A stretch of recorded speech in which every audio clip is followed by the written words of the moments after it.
be, DPSing, but set it to tank, and the points you're earning are going towards your tanking artifact weapon as opposed to your DPS one. Yeah, I guess we'll just have to see what's going on with that stuff. So, I hope that this is one of those things that gets ironed out in the beta process, so that we can just hit the ground running and know exactly what's going on. Yeah, I'm very curious to see how it's all gonna play out, but we're in this weird place right now, and maybe it's just extra weird for me because it's usually not the side of the fence that I tend to fall on, which is this place of people have really soured on Blizzard, and I think that a lot of the arguments and points that they have hold merit and water. Like, I don't think that the things they're being critical about are necessarily wrong. But I think when you look at the 10-year history of World of Warcraft, it's very hard to take this one expansion and the handful of things that you're upset about and hang it over their head as I can't trust you guys anymore kind of attitude. I think that's falling too far away from what they've shown as a history of a company as being able to do. They've always been kind of this company that likes to iterate, that likes to try new things. Typically, it turns out pretty well. And even when they have slip-ups, it usually turns out, ultimately okay. Cataclysm isn't a lot of people's favorite expansion, but I think they made the vanilla questing a lot better. The primary focus of that expansion, when you look at the zone redesign, even if you maybe don't like what they did with the zones, I think leveling certainly feels a lot better. And so I think, like anything, they hit sometimes, they miss others. And everybody was way into Warlords at the beginning, and they really dropped the ball with endgame, and they were indecisive on flying when maybe they should have been a bit more decisive on it. But I don't think that condemns them, until they prove otherwise again. I think they still deserve some benefit of the doubt, and I feel like there's a lot of people out there refusing to even give them that. Yeah. Well, I think there were a lot of little things in this expansion that just kind of added up to kind of a weird experience for a lot of folks. And as I was saying before the show, they took the MMORPG and they took the MM out of it for Draenor, or at least that's the way that it felt for a lot of folks, because of the whole garrison thing, and because of things like the flex rating was really great in a lot of ways, where it allowed people to just kind of jump into groups and form friendships and all that kind of stuff. But it also allowed people to skip raid night or whatever. And I think that there might have been a slight slide with community stuff as an expense to that was the cost of doing that flexible rating thing. And so, I mean, it's just kind of like these little chipping away of certain things. And when a game feels, especially an MMO, feels like a single player game, there's something really wrong with that, So I think that's kind of where a lot of people were. And that's why we're kind of, I don't know, it's kind of gun shy a little bit, but I think it can only go up on the things that we're upset about right now, right? Yeah, the pendulum will swing the other way when it comes to, and sometimes severely, will swing the other way a little bit more in the next expansion, because this is what happens with Blizzard. They say, "Oh, you didn't like this? Okay, boom, we're gonna go the other way with it. What do you say about that?" And then we say, "Whoa, dude, that was too much. That was way too much. You went 10 on this side, and then you went 10 on the other side. Let's just do like a 2 on the other side, and let's see how that feels first." Yeah. Slowly increase it as it goes along. Right. Crazy thought, but and but honestly, I wouldn't be surprised if they get better at that. I think part of, and this is me guessing, this is pure speculation, but I think when you look at a company that wants to do yearly expansions but is struggling to do every 2+ year expansions, I think the temptation is there of, well, guys, if we're going to do it, we have to do it big. Because it's going to be another 2 years before our next expansion, or another year before we get a chance to do it right. So we got to go big or go home. And I think they have this tendency to swing for the fence because of the delay between expansions, and they've got some weird quasi unwritten rule about what can be in a patch and what has to be in an expansion that I don't always agree with. Like if a class feels broken, you don't let it be broken for the entirety of an expansion and then say, well, we don't like to do major overhauls during the life of an expansion. I don't agree with that, but that's what they've decided to do. So I think maybe there is a temptation there when that's your release window that, we got to go, we got to go for it. We can't baby step it. And especially when players are mad. If players are upset and hate something, I think the temptation is even stronger to say, oh, we need to really correct on this because we don't want to, it's like people hating, now I can't even think of what it was called. The thing where you change the stats on your, reforging. on your gear. Reforge. Yes, reforging. I hated that. It's like, people hate reforging. Maybe there's a baby step in there that you can take to make it better, to make it fit, a little bit more what possibly the original idea was. But people hate it, so let's just take it out and let's just redo the gearing. And in that case, probably ultimately the right decision. But that is the first thing that came to mind. Is just this, you don't do a half measure in that case. You do a full measure to completely get rid of it and try and find something people will enjoy. Yeah. Well, let me ask you this. I mean, you brought up the big point of Blizzard, trying to do the yearly expansions, and they haven't hit it yet. And I don't know, unless some miracle happens, pretty sure they're not going to hit it this time, but it's going to be a lot closer. So do you prefer the longer development times and the longer time in the expansions versus what Warlords of Draenor feels, which is like it's over already? I don't think you can call Warlords an example of what they want for your expansion.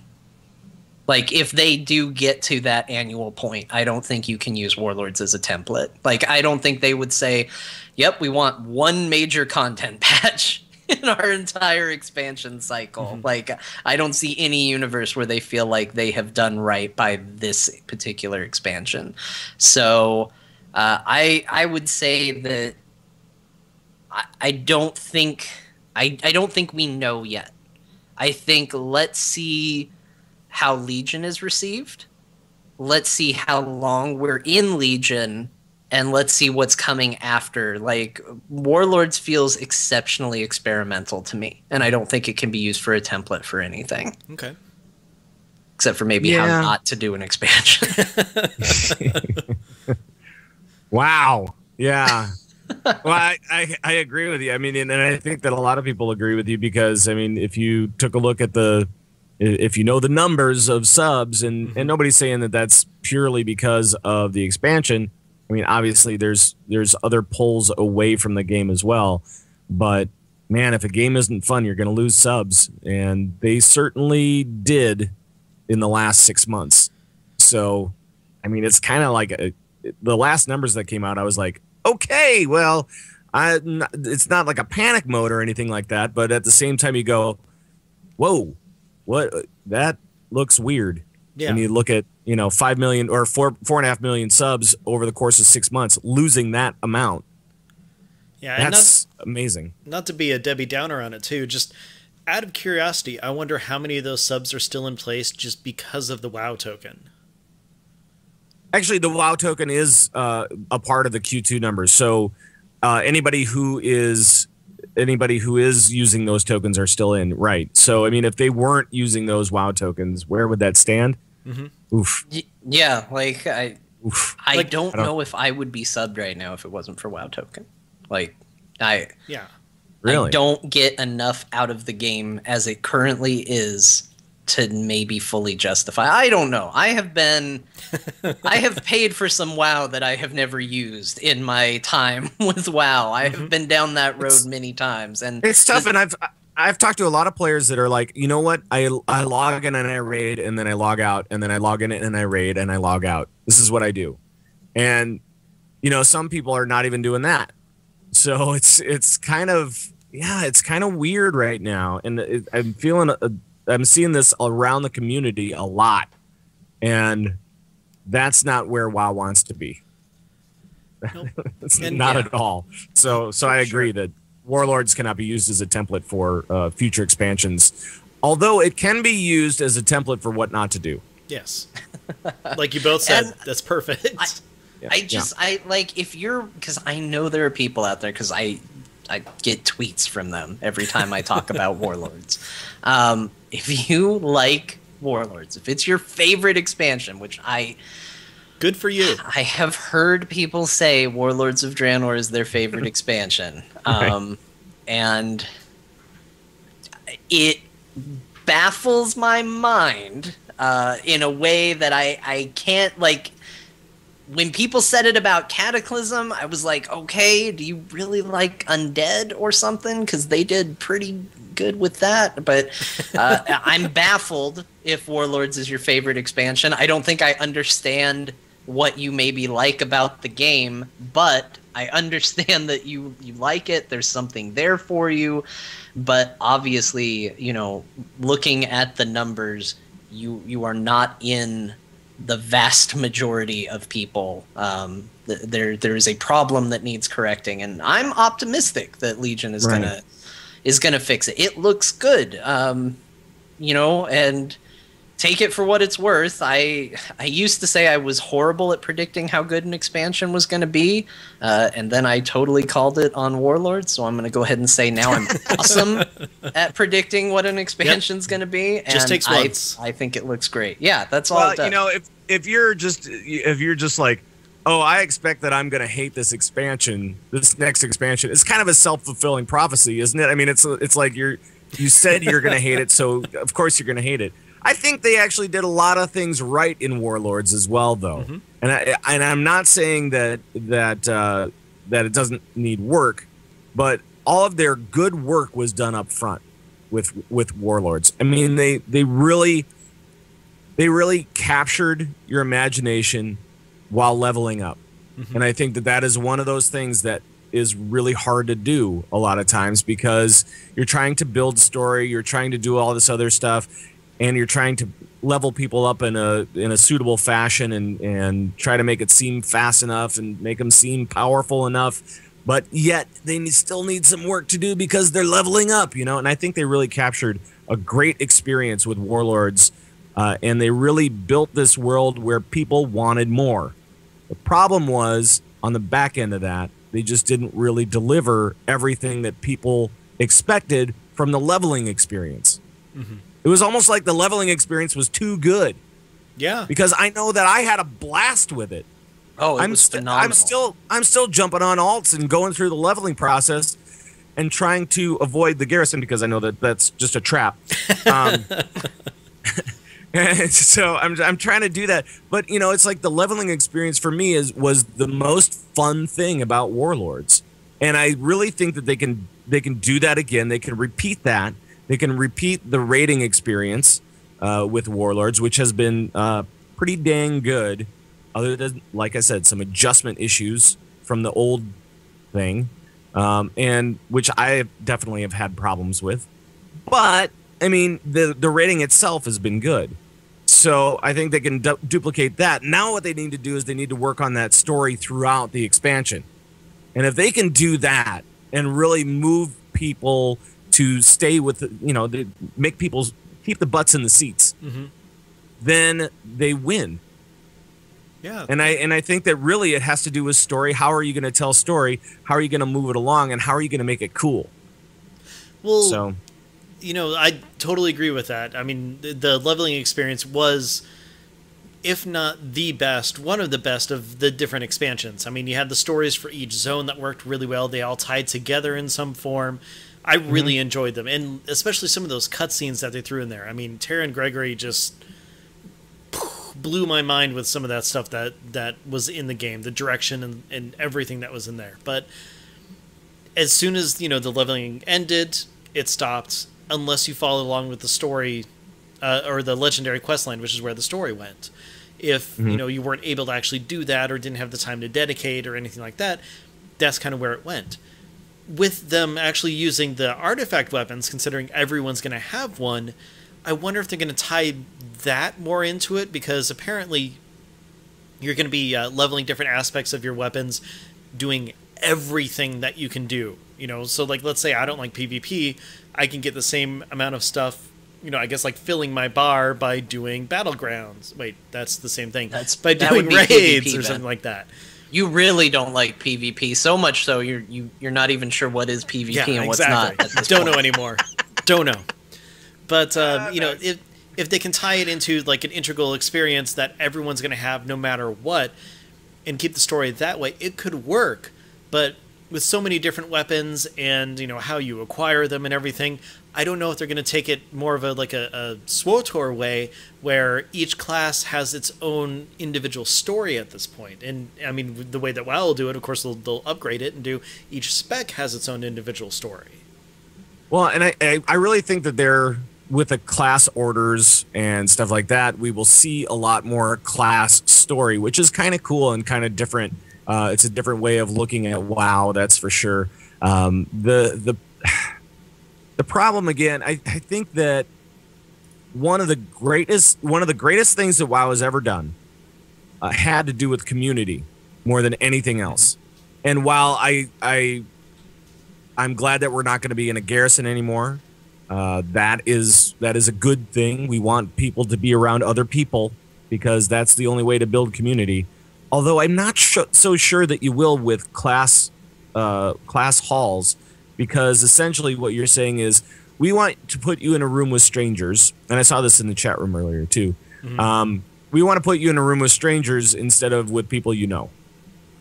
I think that like a guild hall would have been better. And I was actually talking about that when they first announced garrisons. I was like going, I think this might be a mistake. I think we want to be in a guild hall because we want our friends around.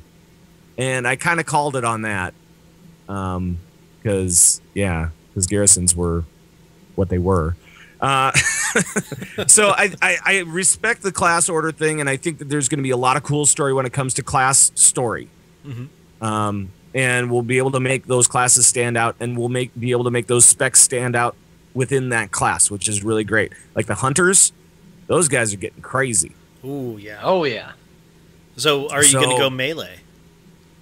So, yeah, survival melee. That's pretty cool. With a pet. And you're weird. And you're wielding a spear. It's like you're fighting alongside your pet in a lot of ways. I want to be a hunter now. Damn it, Blizzard, you made me want to be a hunter again. I know. And survival is absolutely my favorite spec as it stands just in the game itself. So I am looking forward to grabbing my hunter and going survival throughout the next expansion, through the leveling process, and really checking out what's going on with it. And I'm psyched because like Raptor Strike is back. They took that away from hunters. And it was just like, it was just a little melee swing, and never really did anything. But we had it on our bars, and we would use it in PvP. See, and to me, what you're describing is, to me, what the best part of this expansion is going to be, in my opinion, from what we know right now, which is, for so long we've been falling towards this like class losing its identity. That's been a problem. Just by trying to bring balance to everybody, you're kind of bringing everyone to the same field, and it was getting to the point where class was becoming just the color that your name showed up as in chat if you had that enabled. So bringing identity to it is such a cool thing. What they've said with hunters is amazing. There actually was an interview, I think it was the Yogscast interview, which was a fantastic interview, by the way. I've never they were working some magic with that interview, because I've never seen someone get more new information out of Blizzard than that one. Oh, wow. But they maybe I just cared because they talked a lot about rogues, but that's, well, no one else possible. does, so yeah, someone's got to. So, but what I loved about it is they said what I've always just like envisioned in my head, which was they said, you know, what are you going to do for rogues? And they said, well, we haven't released all the details yet, but the general idea is that subtlety we kind of picture like a ninja, assassin we kind of picture poisons and damage over time, and combat we picture like a swashbuckling pirate. And I was like, as soon as they said that, I was like, swashbuckling pirate, Blizzard gets it. Right. Like finally, if they can do that, and if they can bring that to it and bring that identity to it, that's always how I've seen my rogue, but it's never felt that way.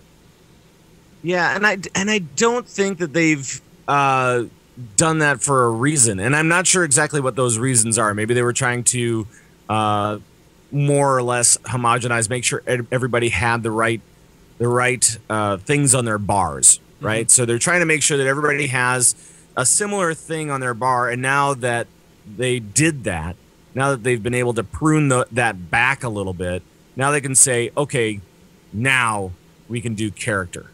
Now we can do these very different styles of doing these different classes, and that's cool. That is cool. That is one of those things that will keep people keep butts in the seats for this expansion, is just that class identity and the spec identity on top of that. That's going to be really, really exciting to watch. Yeah, and I hope that means, tier sets are going to look, better and more class specific, as opposed to, just, oh, look, it's stuff. Let's put searchlights on a rogue. Yeah, because exactly. Nothing says sneaky like giant homing beacons. Mm-hmm. Yep. Hopefully they'll have the really cool flavor stuff, like the books for the paladins and the quivers for hunters and all that stuff. Hopefully that finally comes in. And, John and I have been crying for forever, saying that you need more diversification in what your character looks like, how it works, and more transmog options, more this, more that, and giving you so much more of a unique feel to it, that breaking that homogenization between the different specs is going to, push Legion that much further ahead in the, which expansion's the best race. And I'm really excited for that. I mean, just the fact that for mages, for the artifact weapons, for Frost, it's a staff. For Fire, you actually get a sword.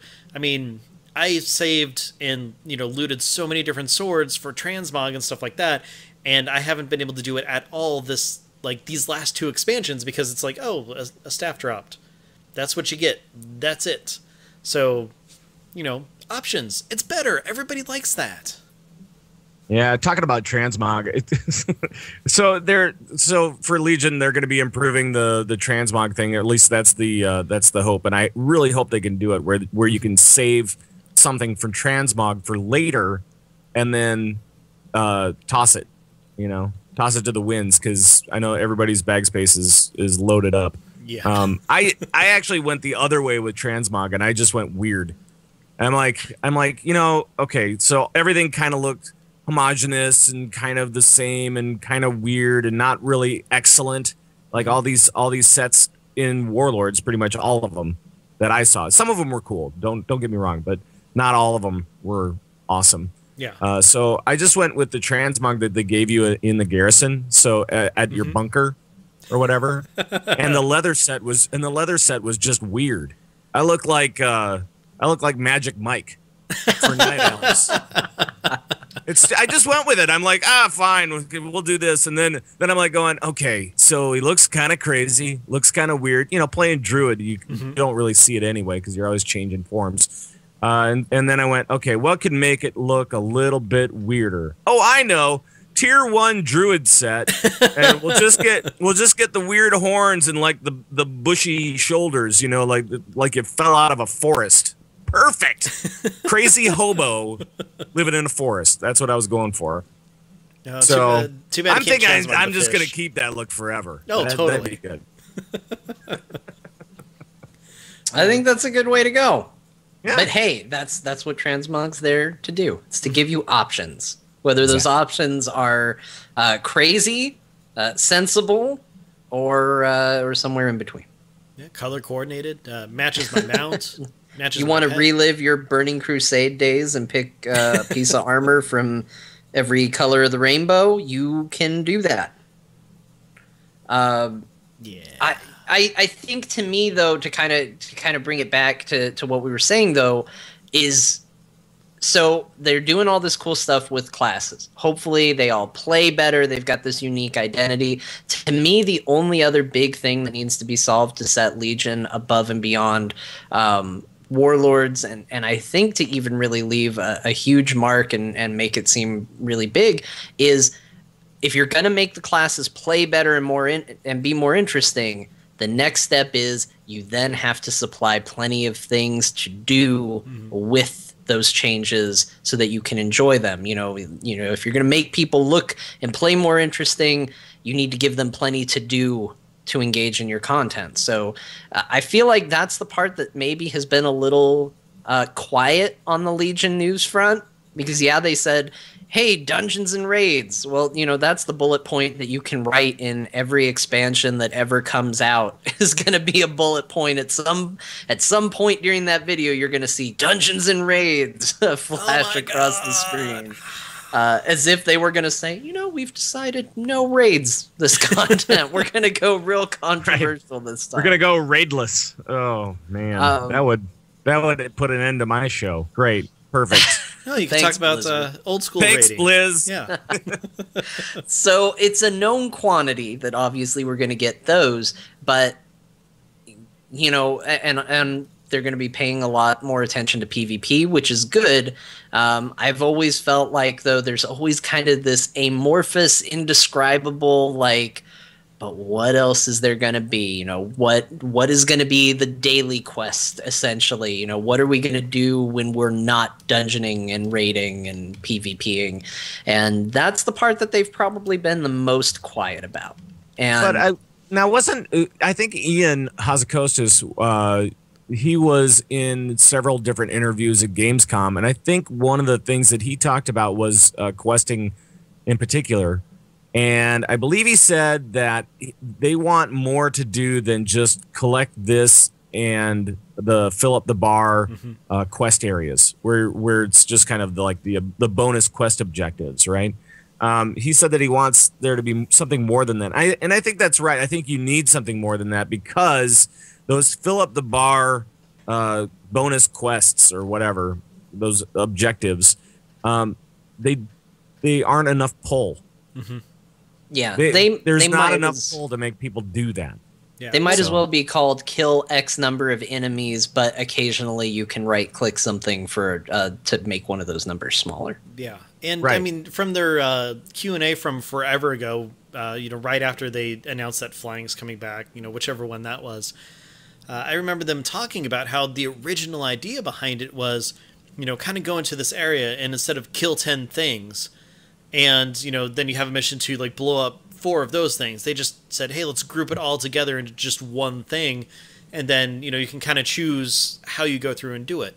The whole idea behind it was actually really cool with how they described it, but the implementation just did not work. Yeah, it was just not enough to pull people to do it on a regular basis, unless you were really trying to grind for something, and then it became a real grind. So after you were done with your grind, you're like, I'm done. I'm not going back. No way. Yeah, the only reason I go to Tanan right now is to just get the oil so that I can do my mission to hopefully get my legendary map thing, which I'm on that mission right now. If I get it, done with the shipyard. Yeah. That's exactly what happened with too. me. That's exactly, and I got mine, so I'm done. I was like, all right, cool. And now I've got shipyard is weird. Now I've got another table in my garrison in the main place, and I'm like going, well, I'm just looking for gold missions now, so I'll just go over here. Yeah. You know how bummed I was when the shipyard table actually showed up in the garrison? I'm like, what's the point of that? Because if I have to actually, change my stuff to make a better, 100% mission or whatever, we got to go all the way down there anyway. But Right. like, I get the convenience, but if you're going to add this entire new thing, don't like just put it back in the garrison where I don't leave from anyway. Well, that's why they gave you the little trinket thing that you can press and go down directly to your shipyard. Yeah. Did you get that? I did, but I use that to get to my garrison when my garrison cooldown is off. No, right. Like now it's kind of like I have 3 Hearthstones. It's really weird. Yeah, it's pretty cool. And I have Vivian coming with me, so she can make a portal to the garrison if I need. So I mean, I'm set. Good point. Dark Okies in the chat room said, my issue is not with the grind as much as the massive lack of story behind the grind bar. And Yes. I completely agree with that. And I will say in those same interviews that you were mentioning, Pat, I feel like they said the key word that they say too often, but they don't actually get why people liked it at the time and it never works out. They said, like 5.1, which is every time I hear them say like 5.1, I hear like an angelic choir go off in my head. And it's just blissful. And I'm like, oh, they said 5.1. That was the more dailies patch, as I recall. It was the more dailies, but with an awesome cinematic story every other day.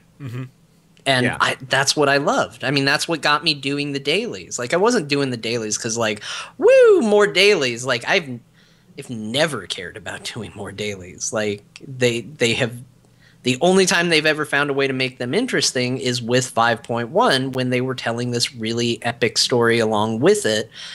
And then I noted that as soon as I had that story told and I got my cool flying mount from the end of the story, I stopped doing dailies there. I was done. Like, it was very clear why I was doing those dailies every single day. And it was probably the most religious I've ever been about doing them. And they were, generally speaking, kind of okay dailies. But I was doing it for the story. And I think that's the thing that they need to find the balance of is, you know, why are people doing these dailies? And how can we keep them doing these dailies? And if the content and the story comes fast enough, ideally they can do it in such a way that, you know, they can find a way to keep it interesting consistently. But I'm just curious if they're going to be able to manage it, because they always throw out 5.1 as a primary example, and it's never like 5.1. 5.1 is the only time it's ever been like that. Yeah. Well, considering that they are at least thinking of it, means something. And that they're talking about it means something. So, and I don't think that they mentioned 5.1 at all for anything Warlords. Never. No. Not once. Yeah, they mentioned the Timeless Isle a lot, which Yeah, it was that didn't Timeless do a Isle. lot They were like for- going, oh yeah, we want to repeat that. But even then, they I was just done in made a a week. huge Timeless Isle and people were like, yeah, okay, cool. This is cool for a while, but you know, I'm going to go do my thing now. Whatever it is. Yeah, kill Away frogs from- so you can do the legendary. Yeah, yeah, go kill frogs. yeah, exactly. Yeah, it's funny. 5.1, I ended up going through that 3 times. So I did it on my Alliance Mage, my Horde Mage, and then I did it on my Monk because I thought, hey, you know what? This was a really cool story. I'm going to watch it again. And I didn't care. It was great. I knew, you know, what I was going to be doing with those dailies and everything like that. And Siege of Orgrimmar was out at that time, so no one was in like the cave, no one was anywhere else. I had no competition for mobs at all, and it was great. I just kind of went in there, did my daily really fast. I had the XP boost from, you know, the little token or whatever that you can get. So I was getting story like almost every day, and it was pretty awesome. That's cool. That's very cool. Yeah. Oh, wow. So that was a little bit of a side chat there. A little bit. And now we can all go home. Right. You know what? We're kind of close to that. It was, yeah. So Well, I mean, why don't we keep the discussion going? Why don't we bring Yeah. up Tetsemi's email? We're here. We're talking about Exactly. WoW. Let's not interrupt it. Let's keep the WoW discussion flowing. Exactly. So we got an email earlier today from Tetsemi, and it's one of those things where, you know, most of the stuff that he sends is, you know, really thought-provoking and, you know, gives us, you know, he's given us quite a few discussion topics over time. So today's is actually really good, and I think it jumps right into kind of what we're talking about here. He starts off and says, "What can Blizzard do in the upcoming expansion to make the game more alt-friendly? I've leveled up quite a few alts in Mist of Pandaria, and Timeless Isle gear definitely helped once they hit level cap. Tanan BOA gear seems to drop a lot less, and bringing a newly geared 100 into Tanan is rough. Any thoughts on what Blizzard can do to balance the endgame content for alts?" I can't believe I actually got through that without like screwing something up, so woohoo. I know, you Nice did work. really, really well. Thank you. Good. I completely agree. I'm getting no BOA gear that drops. The only stuff that I'm actually seemingly getting is from the shipyard missions. Like, are you guys kind of seeing the same thing? Well, of course, then again, we're not really going to Tanan anymore anyway, so yeah. Right. Yeah, I haven't been paying enough attention to even know if I've been getting it or not. I probably should have, but I haven't been. Yeah, and I've slowed down on all the daily stuff that should be done on a regular basis. I've definitely slowed down on that stuff, so the BOA stuff is stopped for me. But I remember at the time anyway, I thought that they were dropping at a pretty good rate. The only problem is that you're also getting those BOEs. No, not BOEs. Just the ones that are soulbound immediately. And it's like, well, I don't need this. I'm on my main, and you're giving me something that I can't quite use. Just make them all BOAs, and then we're good. Yeah. That would be one way, and make sure that I think that after a couple of months of an expansion, just open it up and just start dropping those things. Even a slow drop rate at that point will mean that you'll be a lot more alt friendly, and you'll be able to, once those guys gear up. Once those guys level up to 110 now, you'll be able to kind of say, okay, I can level up to 110 and be kind of geared. Be geared for that, have dungeon gear or have that beginning raid gear, whatever, the LFR gear, whatever it is. So that would be good. And I also think that the way that they did the gear where you can level it up time and time again, it's kind of cool. But I thought the starting level was not that great. Yeah, it gets expensive too. And the fact that they actually limited you to 3 pieces actually, I think, caused more problems than anything else. I mean, I turned into a hoarder of, I have a piece of, crafted gear, I'm going to stick it in the bank so that maybe I can level that later, and depending on what other gear I have, I can use that instead. And, I mean, it just turned into kind of like a big headache with that. Yeah, I was juggling. Juggling with gear. So don't do that at home, kids. It's rough. That's actually something that I think has been a problem for me, which has been this this concept of just so much gear dropping that I don't know. Like, it becomes hard to manage. Like, the other day, I had enough Apexis crystals to buy one of those, the upgrade token, whatever it's called, to get you, the highest eye level that you can get from a vendor. And I had 2 of those. And so I was trying to decide, okay, what do I want to use this on? What do I need to use this on? And I'm looking through my bags, which is already rough because I have so much gear saved up from transmog that now there are actually things in my day-to-day inventory that I'm holding on for transmog purposes because I don't have room in my banks or void storage anymore at this point. So I'm having to look past that gear.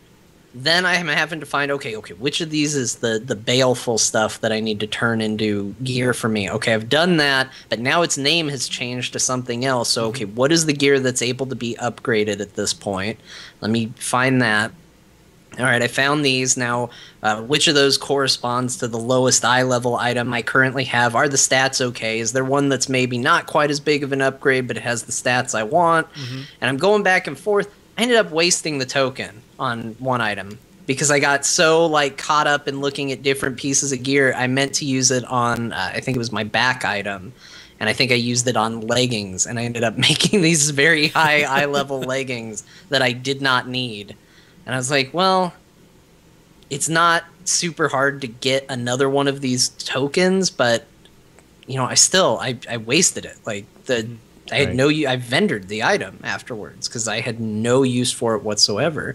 And I think it's very easy with all of these we're just going to throw all this gear at you to suddenly just find yourself in a position where you're overwhelmed, especially when they start adding the types to it, to where it's not just that you have the baleful leggings, you have the baleful leather leggings and the baleful mail leggings and all of that on top of it that you have to sort through. And okay, can I use this? Is it account bound? Is it not account bound?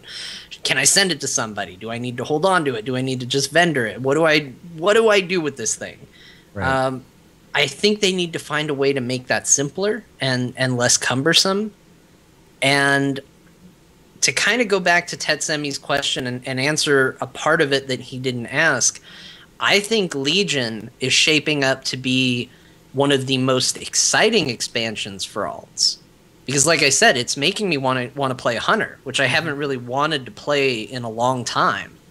Right. Because they're making the classes more unique. And in making the classes more unique and giving them a story, I want to see that content and I want to see that stuff. So I think this is the expansion where they need to figure out catch-up mechanics more than any other before. Yeah. Like if you're able to, I don't know, maybe take one of your tunes and, you know, actually classify that as your main, and then you'll get maybe extra drops, you know, depending on how far that character progresses on your other alts and everything like that. And I'm sorry, Pat, I totally interrupted you. No, don't worry about it. I have a question for you guys.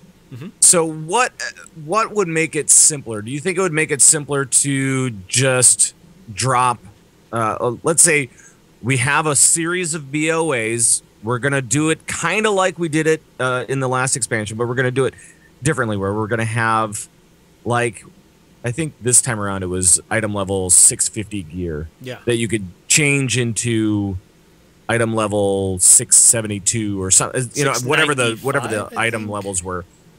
So instead of doing it that way, we're going to do it where we'll drop 650 item level. Of course, it'll be different, and then we'll drop the next one in a couple of months, or in a month or two, and then we're just gonna slowly open up this faucet of gear, so that you'll start to see this sprinkling of better gear as we move forward. Is that something that would be okay? No, probably not. So you mean, is that like, still as confusing? You don't have the choice of, oh my gosh, I need to upgrade this piece of gear. You just get different gear. Okay, so like, to keep with the example, so Tanan Jungle is where we are right now, and this type of gear is dropping and everything. In 6 months, we could still be there, but better gear would drop from the same places? Right. Something like that, especially on like a Timeless Isle type of situation where we have this island where we're at, or Tanan Jungle, you know, this island adventure thing, where we're supposed to be getting gear that will help all our alts. Maybe we get better gear as it goes along so that we're happier or something. I don't know. What do you guys think about that? You know, John? I kind of like that idea. But so I'm thinking of it from the perspective of, but for our mains, we would be moving to whatever the new hub hotness would be at that point, right? Like this would just be, it's not that this zone is now the zone where you daily quest for an entire expansion for forever, right? Right. An entire expansion of the same daily sounds kind of rough. It would almost be like an alt island.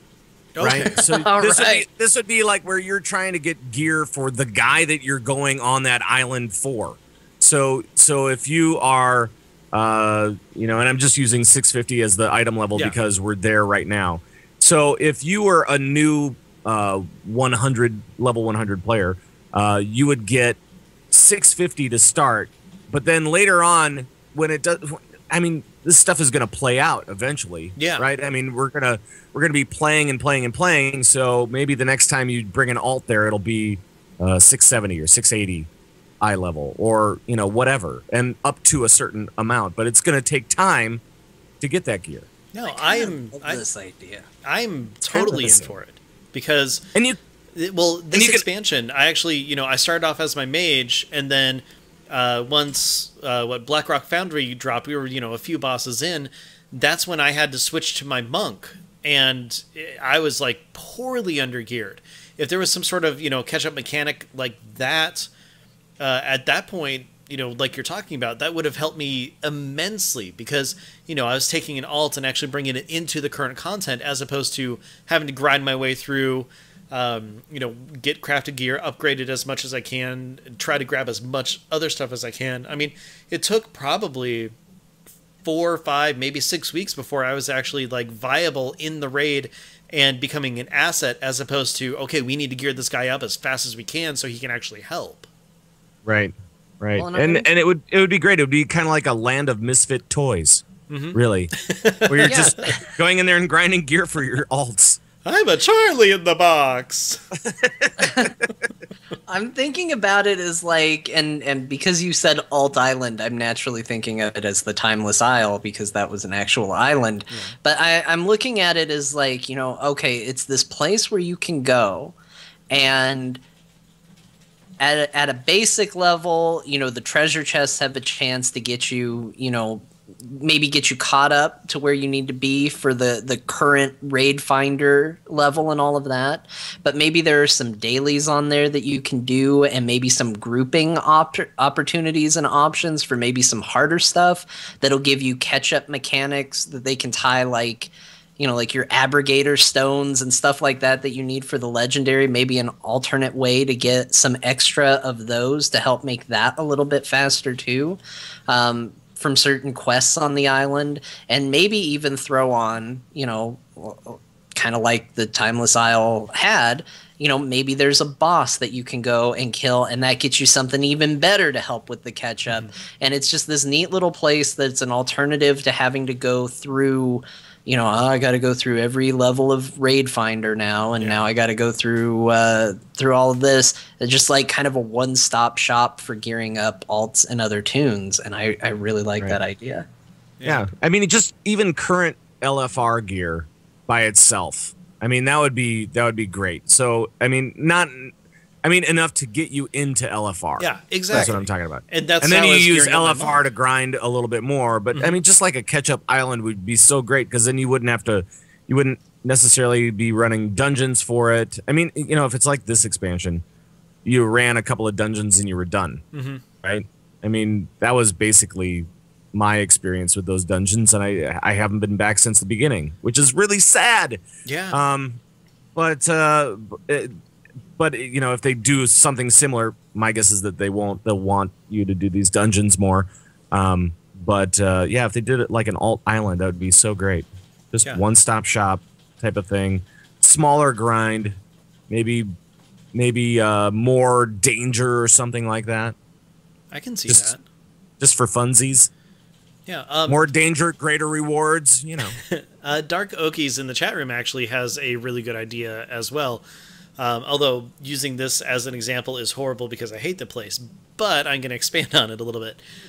Said, what about making the zone phased like in TOT, where you can get gear, then move to the next phase where mobs get harder, but gear drops are better?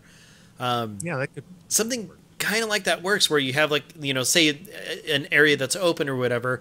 As time goes on, as opposed to relying on the players to open it up or something, just be like, oh, we broke the wall or we were able to open the gate or something, and then that opens up and better gear drops there, and it can be something that grows through the entire expansion as opposed to just, well, in this patch we're gonna work our way through this or something.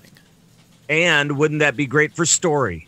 Yes, that could be an awesome opportunity for some really amazing story. If you did something like that, where you take a look at a zone over time, that's cool. Definitely. Or at least it has the potential for cool. I'm not going to say that it's automatically cool. Well, I'll say it's automatically cool because I like the idea. It's pretty neat. But it also leaves them open to do something else, which has always been this weird. It's the problem that I really ran into with this expansion, which is when it comes to gearing up when you're not in a raid. Asking yourself, and even when I was in the raid, when you're getting the gear, asking yourself, to what purpose? I got a better weapon. To what purpose? Now, if you're in the raiding culture, it's a little easier. You say, okay, well, this is going to make me better at raiding. It's going to help us progress through the raid, and that's good and that's important. But if you have reached a point where you're saying, well, I'm not going to raid. I'm good enough for LFR, or I'm good enough for where I'm at.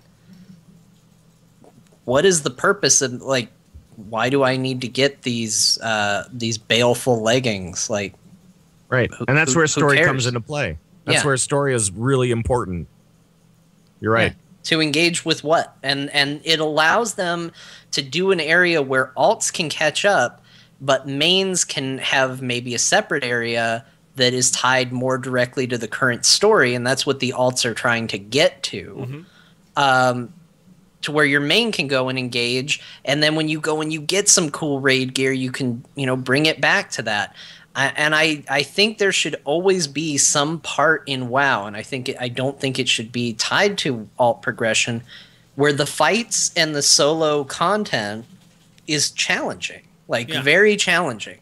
Because if you just breeze through it, if someone says, go kill 5 kobolds, and you just go and you spinning crane kick down all the kobolds, and then go turn in, and that's it, like, that's not engaging content. And that's not content that I feel like, I need better gear to do.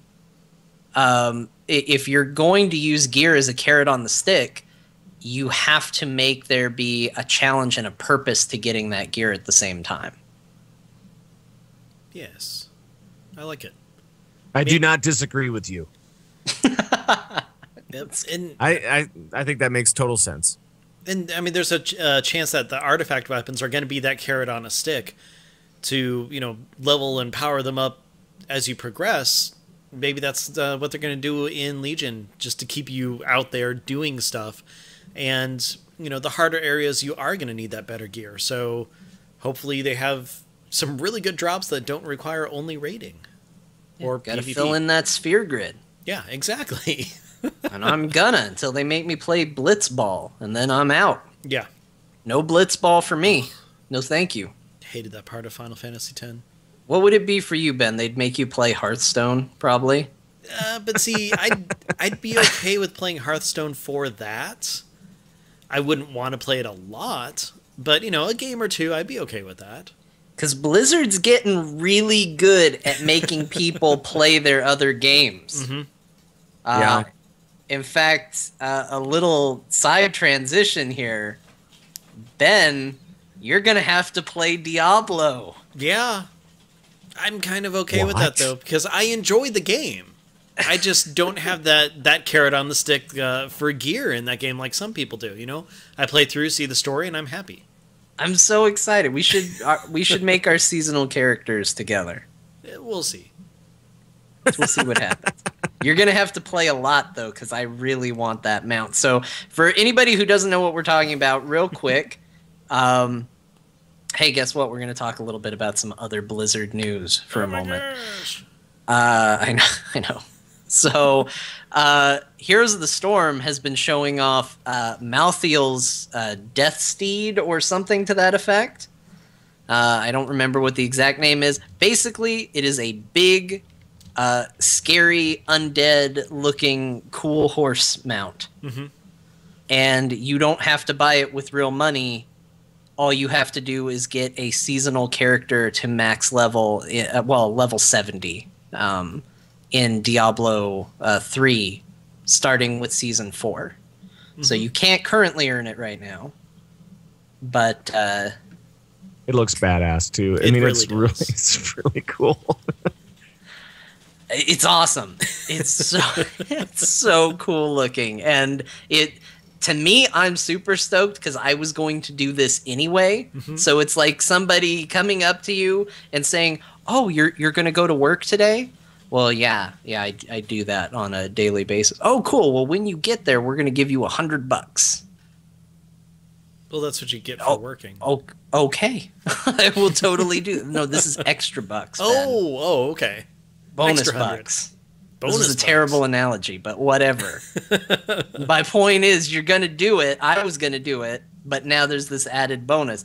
Not only that, Ben, did you own Diablo in Heroes of the Storm? No. Well, now you do. What? Once the new Heroes patch comes out, and I don't know if it's the Diablo one has to come out as well or not, Maybe it's just the heroes, but if you own a copy of Diablo 3 or Reaper of Souls, and you log in during the event, you get Diablo as a character. So basically, all those people that they gave Diablo 3 free to potentially own Diablo and Heroes of the Storm. Yes, you own Diablo. Congratulations. I'm glad I didn't buy him. I don't think I bought him yet, so I'm good. That's awesome. I'm so glad I didn't buy him yet. I know. Of course, that means I'm going to have to buy that stupid angelic skin because it's really cool looking. Yeah, now they got you. Blizzard! Now they got you. So, yeah, there's some really cool synergy coming up between the properties, and I could not be more excited for it. As somebody who enjoys pretty much all of Blizzard's games, the fact that they are giving rewards for one game in other games is delightful to me. That's great. Not everybody's going to feel that way.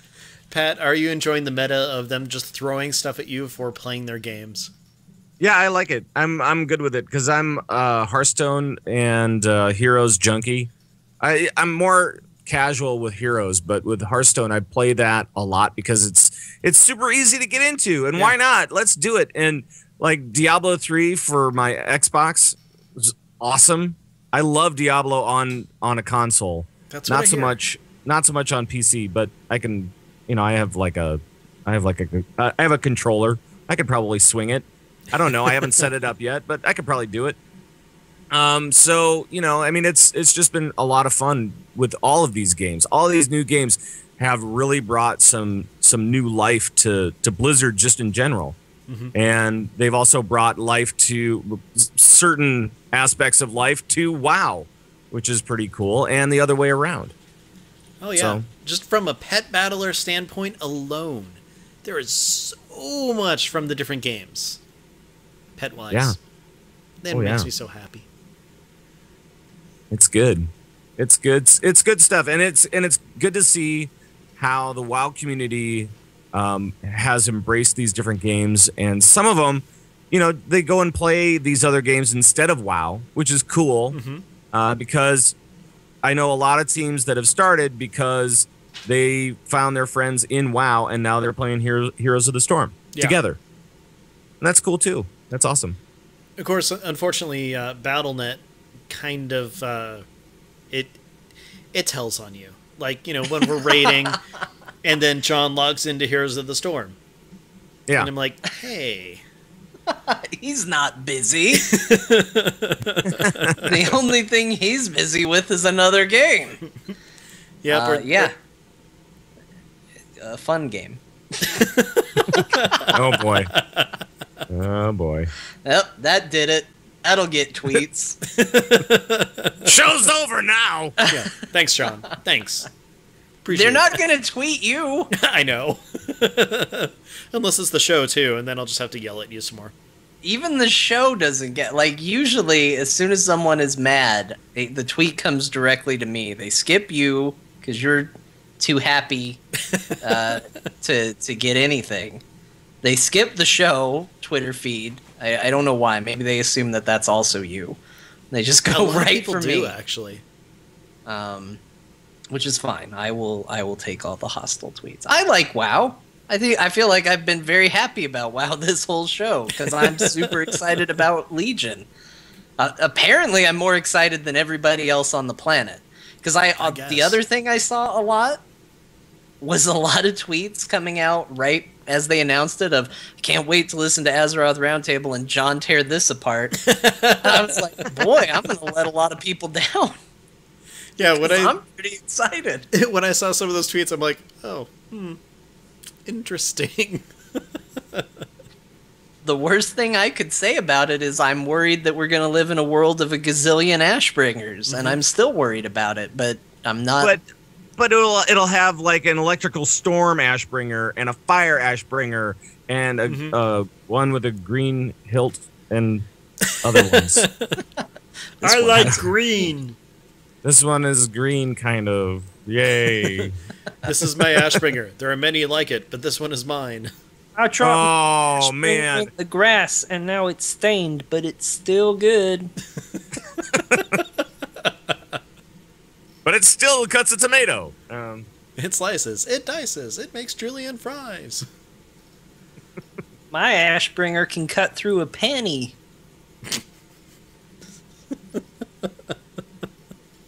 This conversation has devolved a little bit. Just a touch. You're devolved a little bit. My Ashbringer will... Actually, you've devolved a little bit, which is kind of weird.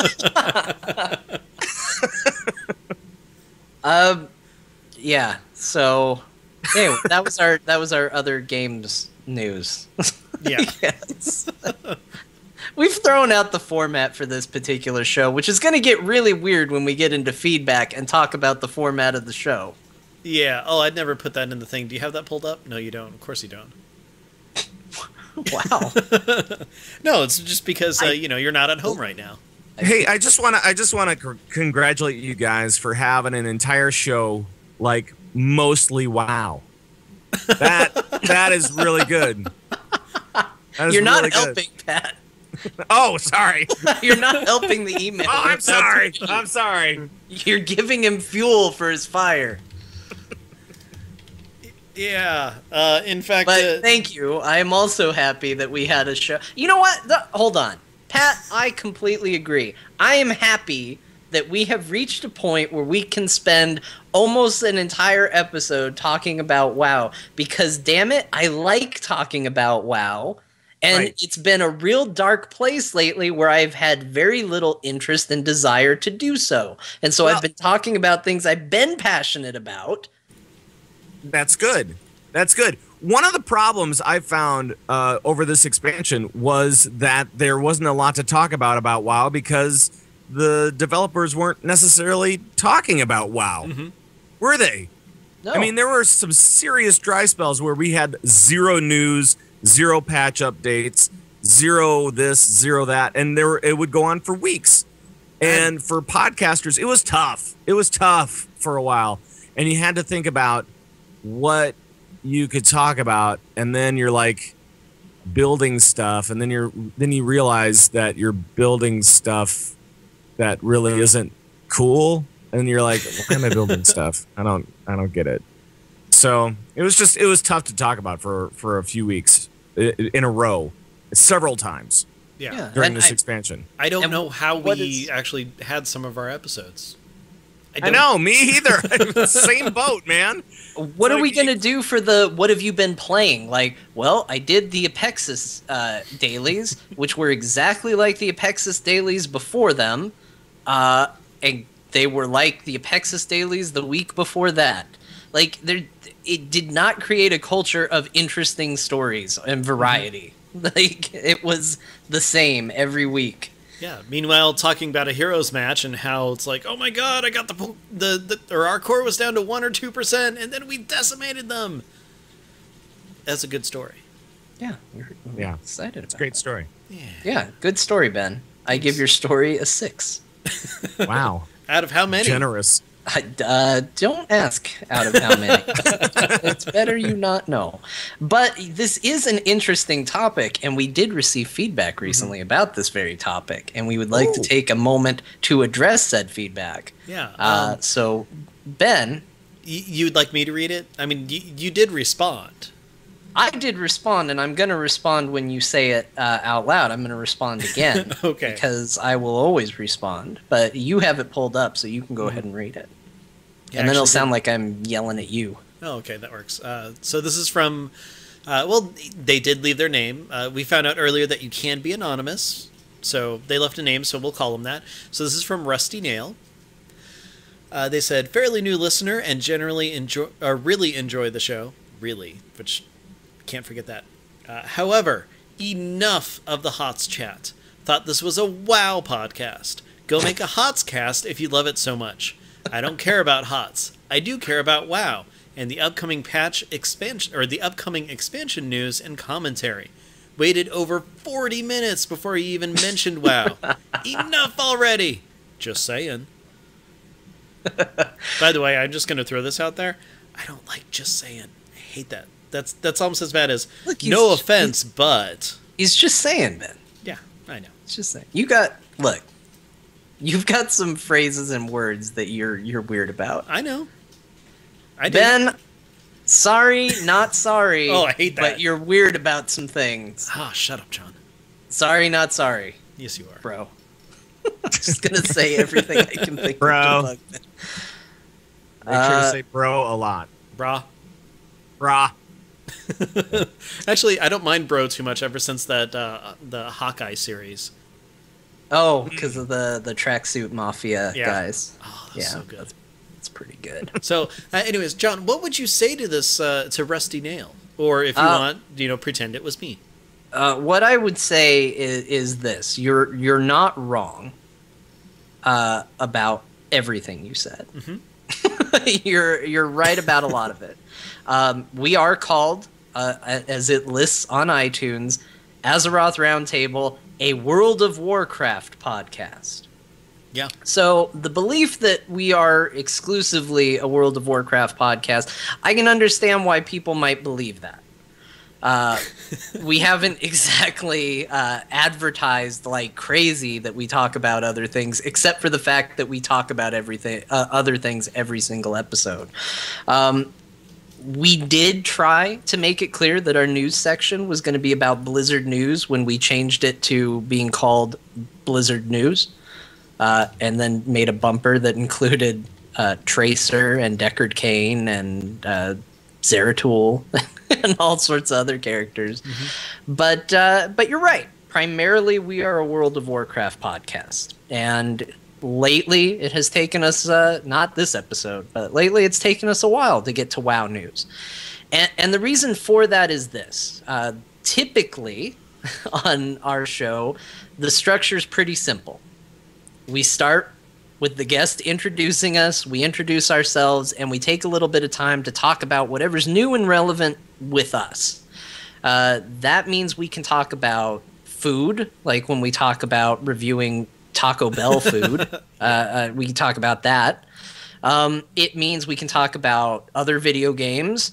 We can talk about superhero characters, such as Spider-Man.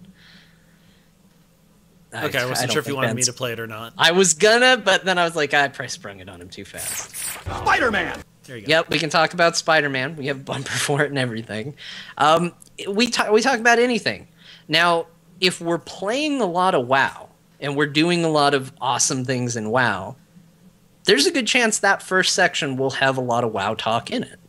But as we've also kind of just hit at, there hasn't been a lot of interesting WoW-related things to talk about. I could tell you about how I did Apexis dailies the other day, but odds are you've already done the same ones I did. There's nothing interesting or exciting about it. But I could tell you that I did them. And I could tell you that I sent my ships on a shipyard mission, and they were successful. Good job. Thanks. Hey, congratulations. You know, you give it your all. Wait, hold on a second. You're giving your shipyard missions your all? Yeah, I'm giving it my all. Okay. And by that, I mean I'm looking at the percentages that it tells me. Yes. And I'm giving it my all to decide to send them on high percentage missions. Right. Okay. All right. I'm giving it my all. Just making sure. So the next segment we will go to, again, on a typical show, is going to be Blizzard News. Like the name implies, we're going to talk about any news relating to Blizzard games. So here's where you're going to run into probably more HOTS talk than normal, because they add a new hero to that game every 3 weeks. They said they were going to, and my God, they've actually done it. And so there's almost always something exciting to talk about there. So there's almost always going to be news there.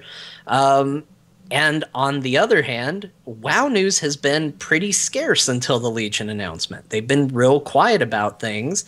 Now we've got Legion announced, and we'll see how that information comes out and how that stays up to date. But again, we could talk about WoW during Blizzard news.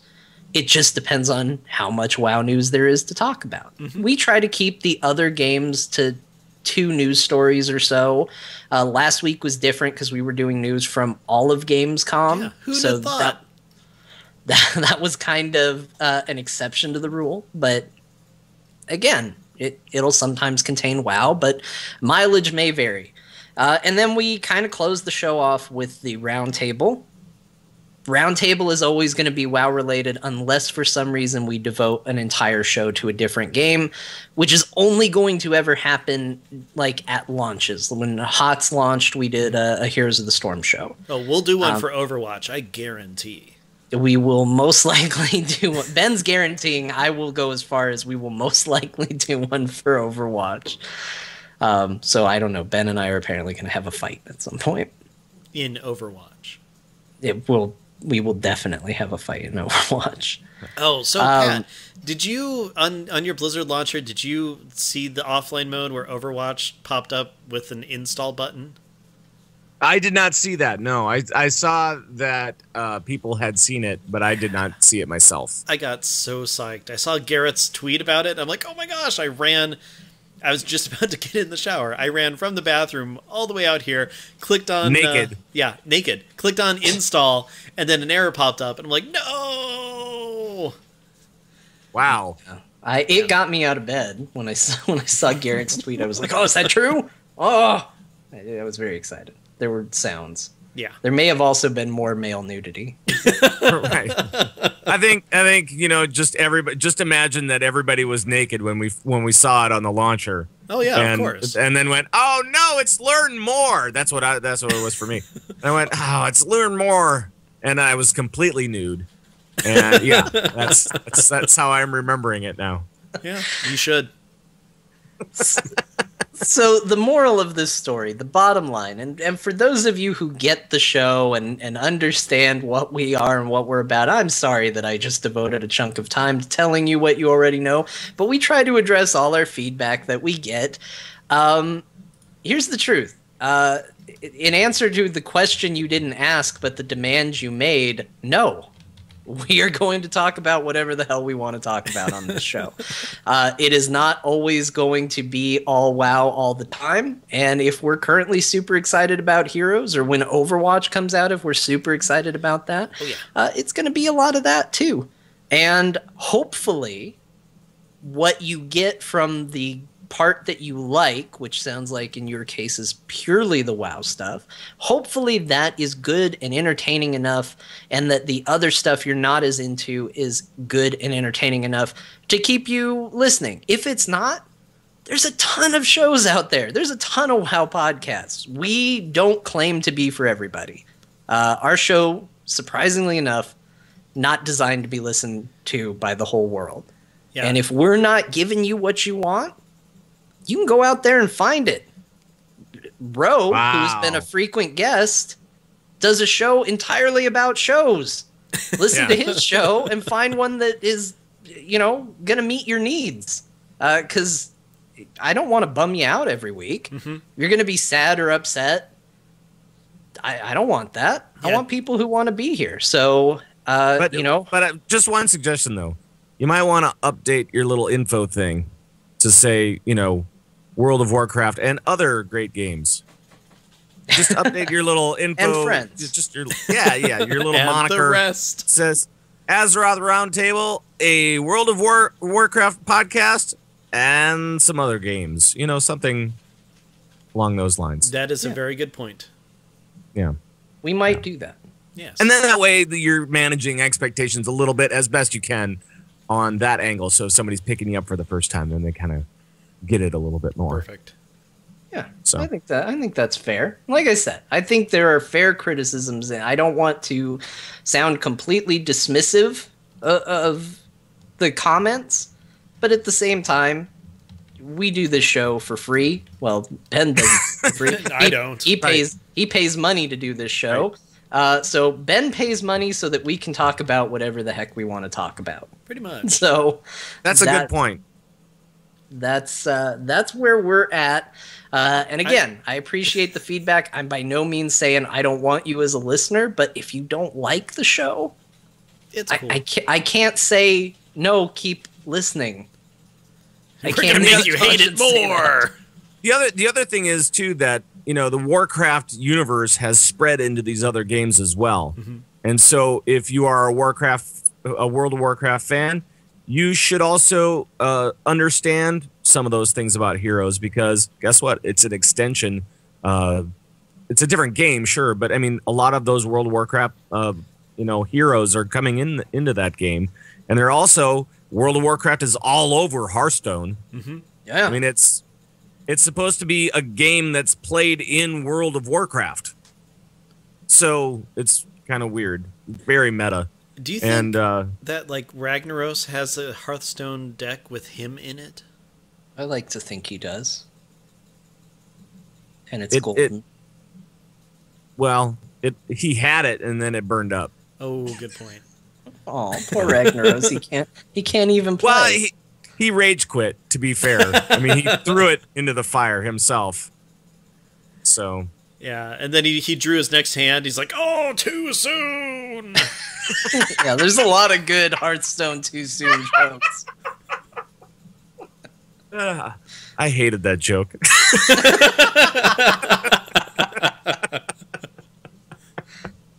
Oh. All right. Fantastic, Ben. Thank you. You're welcome. So I guess that means that there's one bit of work that's still got to be done, John, and I'm not doing it anymore, especially after all of the wonderful feedback that we got. Well, you can't talk about it, Ben. You got to slide into it. And you at home can slide into it too by going to slashloot.com and picking up your very own Azeroth Roundtable t-shirt. It's the official t-shirt that supports this here show, Azeroth Roundtable, a World of Warcraft and other games podcast. So just go to slashloot.com, click on podcast, find the one that has a Murloc with a microphone on it, because I think we're still the only one that does, and check it out. You can put it on your body. Whoa. Yeah, so when you're running out to check on Overwatch, you don't have to be naked. That's right. You should probably be naked. I think this is going to get a mature rating. This podcast should, after that little description. I just want that to be the constant quote. Like, if our show was a boxed product on the back, it would just say, Azeroth Roundtable, you should be naked. and just you guys, like, totally sans clothes on the back, covering your junk and running.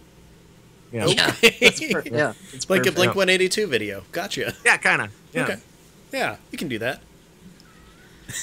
Pat, I have a question for you. Okay, shoot. What are you wearing on your neck right now? On my neck, my neck is actually naked, and I feel like I need to cover up now.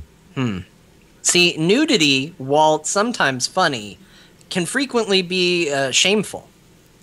Frowned upon in some cultures, including the culture we're a part of.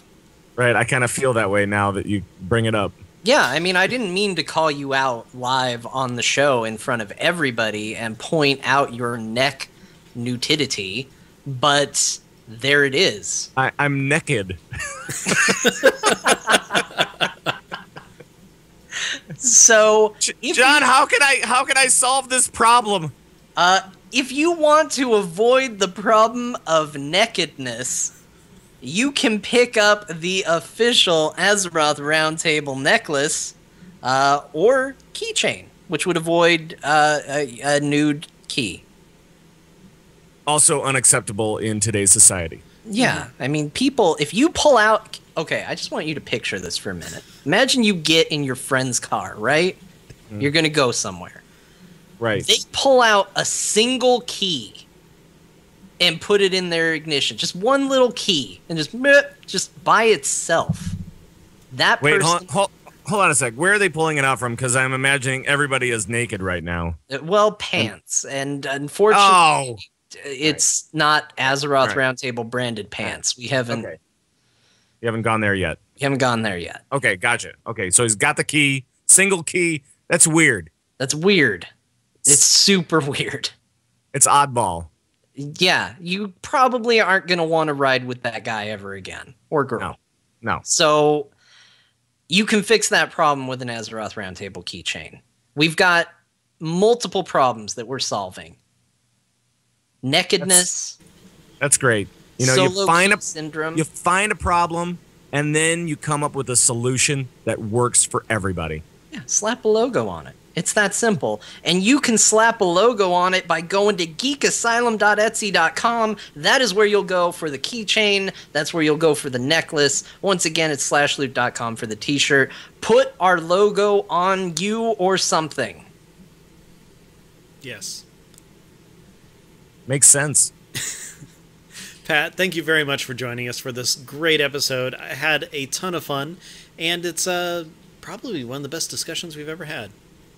Whoa! Let's not go there. Okay. It was a discussion that we had. You are correct on that one. That definitely happened. Yeah. It was fun. It was fun. And guess what? For an entire show, we mostly talked about WoW. Yay, go us. On a WoW podcast. Imagine that. I think that's going to be the episode title. Mostly about WoW. Right. It should be, because it's a banner show, everybody. So in the meantime, Pat, how can people find you? You can find me on the internet, mostly. ConvertToRaid.com is where the show is. That's where all the audios and videos and things and links and stuff. We have a guild as well in game, but you have to be Alliance. And I know that puts people off. But it's over on Airy Peak US. And you can join it. It's the Convert to Raid Guild over there. And you can find me personally on the internet, mainly through Twitter. It's Pat Krane with a K. There we go. And John, how about you? Where can people find you? Well, if you want to find more of me, the best way is on Twitter. That's at John_Jagger. John is spelled just Jon, by the way. Just throw that out there. I don't know who JOHN_Jagger is, but if you're following him, you know, I'm not going to tell you who to follow, but you're following the wrong person. He surprisingly doesn't talk about WoW. Neither do I. I also manage our YouTube channel, which, judging by the way the stream has gone for the early parts of this show, I don't know what the hell is going to happen on this episode, but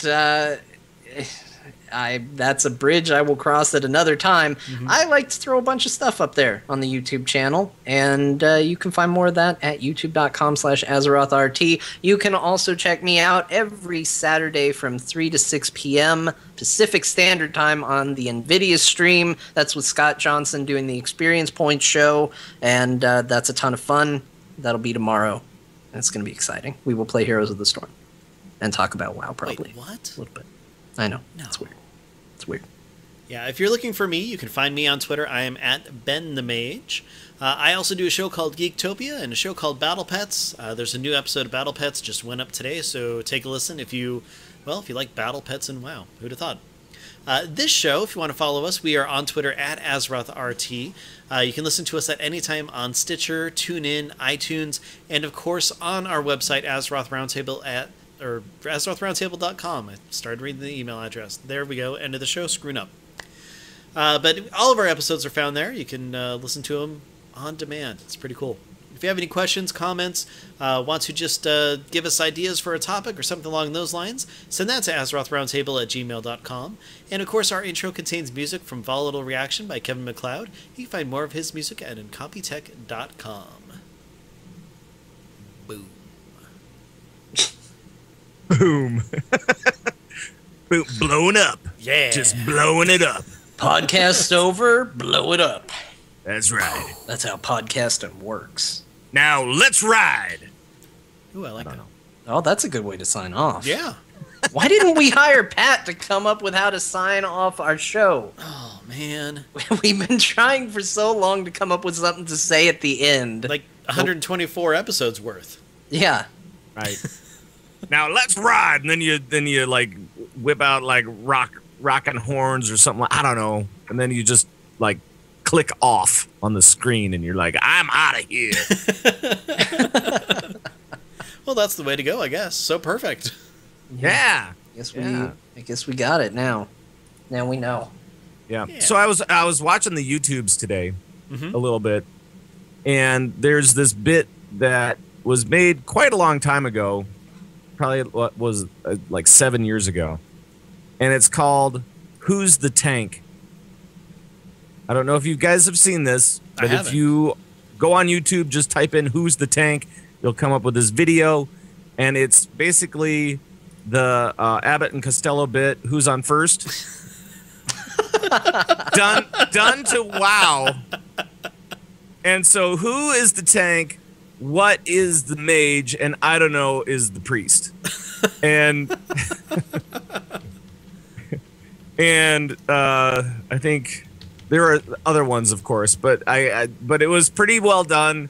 The guys definitely had the timing down, and of course, it's machinima as much as you can for that bit, which is just two guys talking.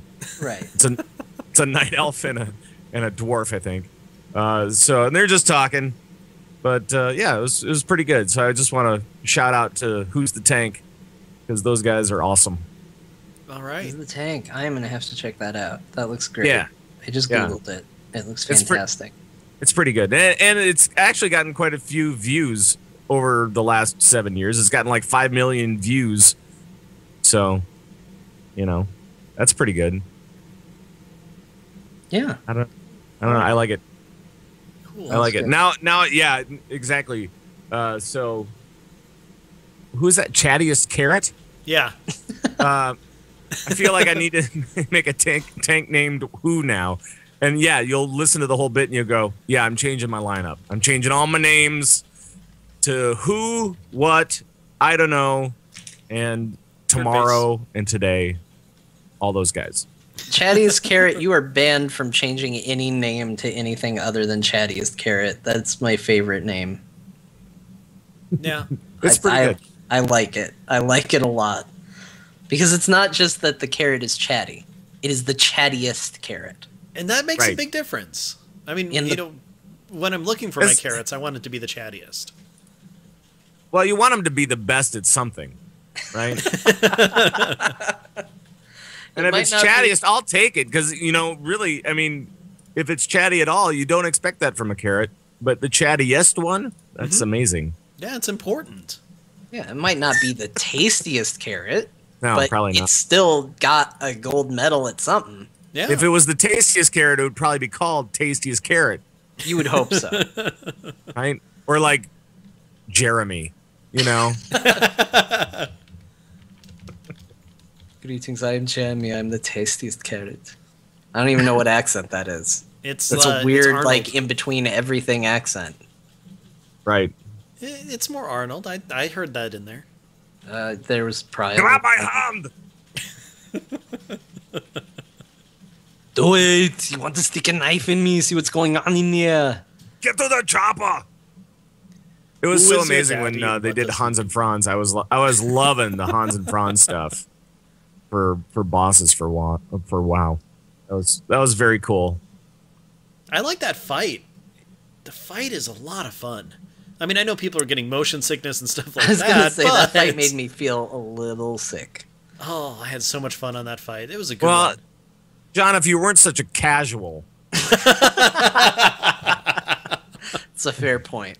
maybe you would know how to move while on a conveyor. We had all that practice in Siege of Orgrimmar. We had all that practice in every video game ever made ever. Right. Yeah. Right. Yeah, and he was So- on the conveyor Apparently, you're belt not too, used to a 3D platformer, because that's basically what it was. So I guess you hate Mega Man, is what you're saying. Right. Yeah. Everybody Do you does. even Metal Man, bro? Oh, God. I love that level so much.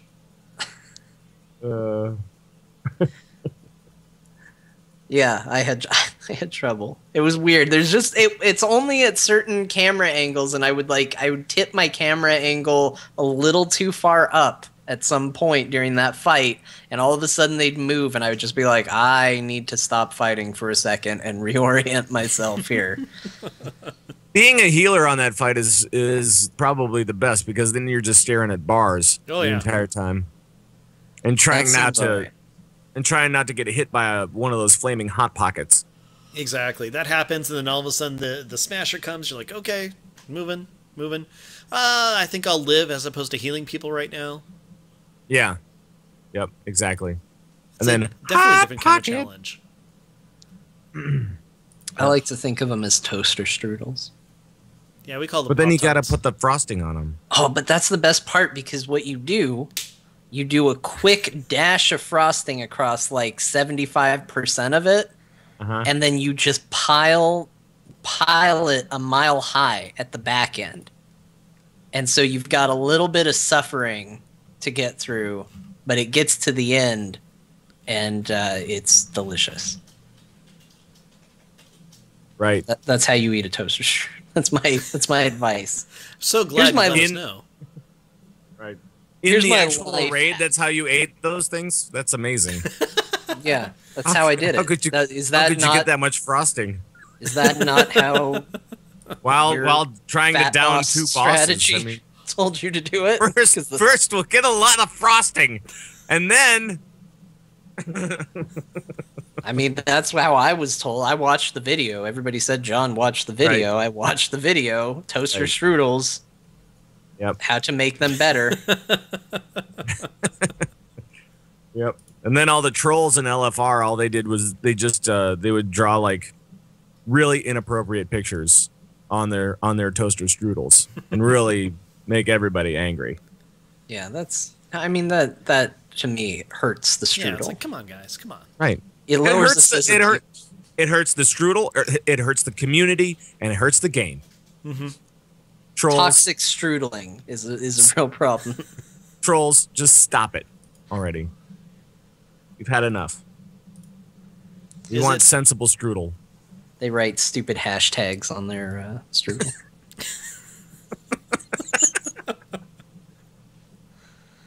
Hashtag don't doodle my strudel. Is it weird that I actually like pictured that in icing? I was like, you'd run out of icing. Or space. One or the other. You would run out of one. You'd have to have it like a two-part. It can't be one line. It goes across both strudels. All right. Well, I think I'm gonna. What are we talking about at this point? I don't even know anymore. It doesn't matter. No. No. With that though, I think I'm gonna end the stream. Everybody, thank you for joining us. Thanks, it has been chat room. fantastic. Thanks for contributing, and we'll catch you all later.